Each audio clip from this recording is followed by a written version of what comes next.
నా జీవితము ఈరోజు ఇలా ఉందంటే దానికి కారణము నేను ఆ రోజు చేసిన ప్రార్థన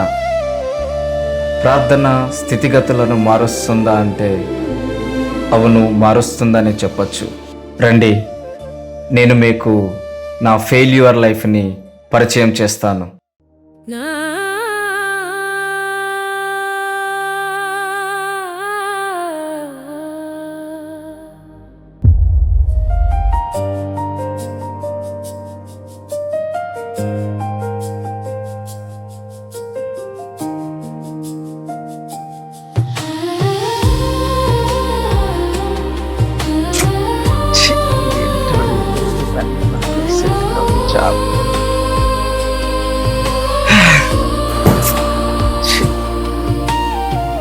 ఏమైంది బిడ్డ? అంత కోపంలో ఉన్నావు బిడ్డ? జాబ్ ఏమైంది బిడ్డ?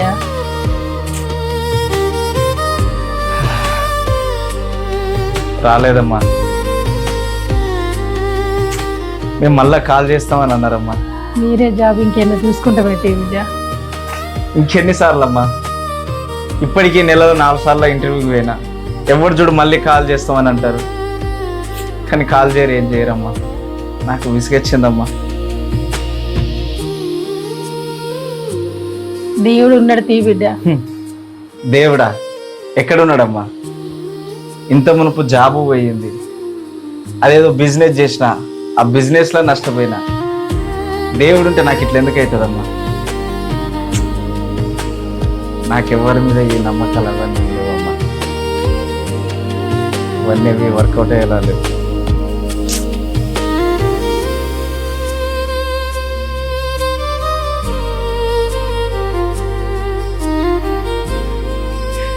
నేనేం చేయాలమ్మా? ఏం చేసినా కానీ కూడా ఏం సక్సెస్ అవ్వట్లేదు. అసలు నాకేం చేయాలో కూడా ఏం అర్థమవుతలేదమ్మా.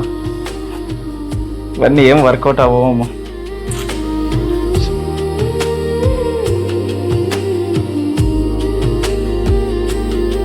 అయ్యా, నా కొడుకు పరిస్థితి ఎందుకు ఇట్లా అయింది? అత్తమ్మ ఏమైంది, ఎట్లున్నావు? వాడికి ఎక్కడికి పోయినా జాబ్ వస్తలేదమ్మా. వాడు ఎంతో కష్టపడుతుండమ్మా. మనం ఏం చేయాలమ్మా? ఏ పనికి పోయినా ఏ పని కూడా మనకి దొరుకుతలేదమ్మా. అయ్యో, ప్రదీప్కి మళ్ళీ జాబ్ రాలేదా?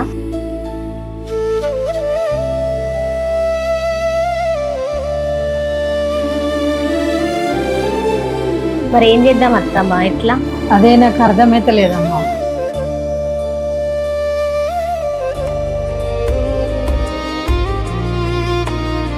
అమ్మా, ఏమైందమ్మా? ఏదో బాధలున్నావు? నీకు మళ్ళీ జాబ్ రాలే కదా బిడ్డ? అవును స్వీటీ, ఈ రోజు కూడా ఇంటర్వ్యూకి వెళ్ళాడు కానీ జాబ్ రాలేదు. అమ్మా, మనం అన్నయ్య కోసం ఒకసారి ప్రత్యేకంగా ప్రార్థన చేద్దామమ్మా. మనం ప్రార్థన చేస్తున్నాం కదా బిడ్డ? చేస్తున్నామమ్మా. అన్నయ్యకు ఉద్యోగం రావాలనే కాదు, అన్నయ్య మనసు కూడా చాలా బలంగా ఉండాలని ప్రార్థన చేద్దామమ్మా. అవును బిడ్డ.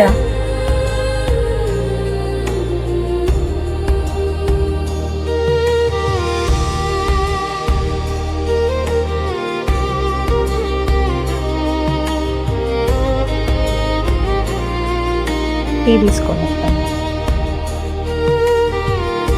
అత్తమ్మ, బాధపడకండి, ఏం కాదు. స్వీటీ, ఏందమ్మా పిలిచినావు? రా బిడ్డ.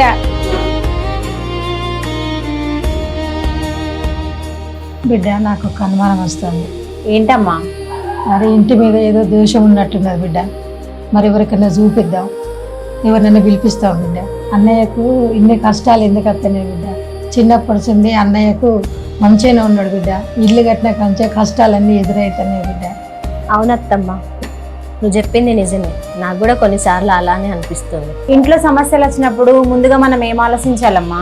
మరి ఏం ఆలోచించాలా బిడ్డ? మన ఇల్లు సరిగ్గా ఉందని ఆలోచించాలా, లేక మన కుటుంబం అంతా దేవునిలో ఉందని ఆలోచించాలా? అన్నయ్యకు ఇన్ని సమస్యలు ఎందుకు వస్తున్నాయి బిడ్డ? ఏదో ఒక కారణం ఉండాలి కదా. నాకు తెలియదు కదమ్మా, కానీ తెలియని విషయాల గురించి తప్పుడు కారణాలు వెతకడం మంచిది కాదు కదా. అమ్మా, మనందరం కలిసి ప్రార్థన చేద్దాం.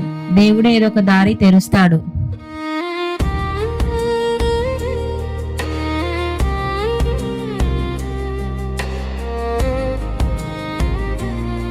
ప్రదీప్ అలా బాధపడకు, నువ్వు బాధపడుతుంటే మాకు కూడా బాధ అవుతుంది. అమ్మని చూడు ఎలా బాధపడుతుందో. అమ్మ ఇల్లు రేపెవరికైనా చూపిద్దాం అనుకుంటుంది. ఇల్లు కట్టిన కాడ నుంచి మంచిగా అవుతలేదని అమ్మ అనుకుంటుందంట. అందుకే ఎవరినైనా వాస్తు చూసేటోళ్ళని పిలిచి చూపిద్దామని అంటుంది. నాకు జాబ్ రాలేదు, అది నిజమే.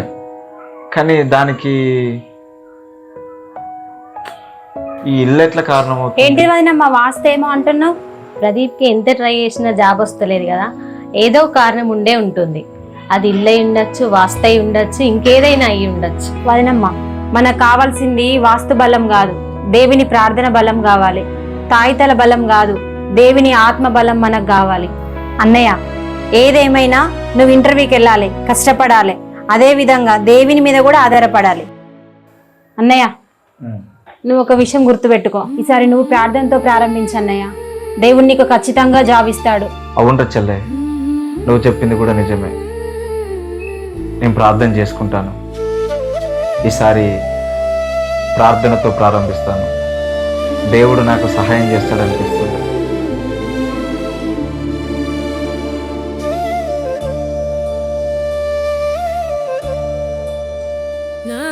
నేను చేసిన ప్రార్థనే నన్ను ఇలా నిలబెట్టింది.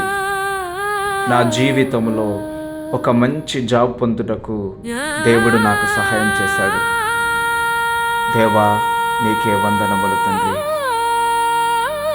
ప్రతి సమస్యకు కారణం వాస్తు దోషం కాదు. ప్రతి కష్టానికి కారణం శాపం కాదు. కష్టాలు వచ్చినప్పుడు భయంతో తాయితల దగ్గరకు పరిగెత్తకండి. విశ్వాసంతో దేవుని సన్నిధికి రండి. మీ వంతు ప్రయత్నం మీరు చేయండి. మీ బాధ్యత మీరు నెరవేర్చండి. మీ జీవితాన్ని దేవుని చేతుల్లో పెట్టండి. ఎందుకంటే మనకు కావాల్సింది వాస్తు బలం కాదు, ప్రార్థన బలం, తాయితు బలం కాదు, దేవుని ఆత్మ బలం. సో సమస్య వచ్చినప్పుడు కారణము వెతకక దేవుని సన్నిధిని ముందుగా వెతుకు. దేవుడు నీకు తప్పకుండా విజయమునిస్తాడు. దానికి నిదర్శనమే నా ఈ కథ.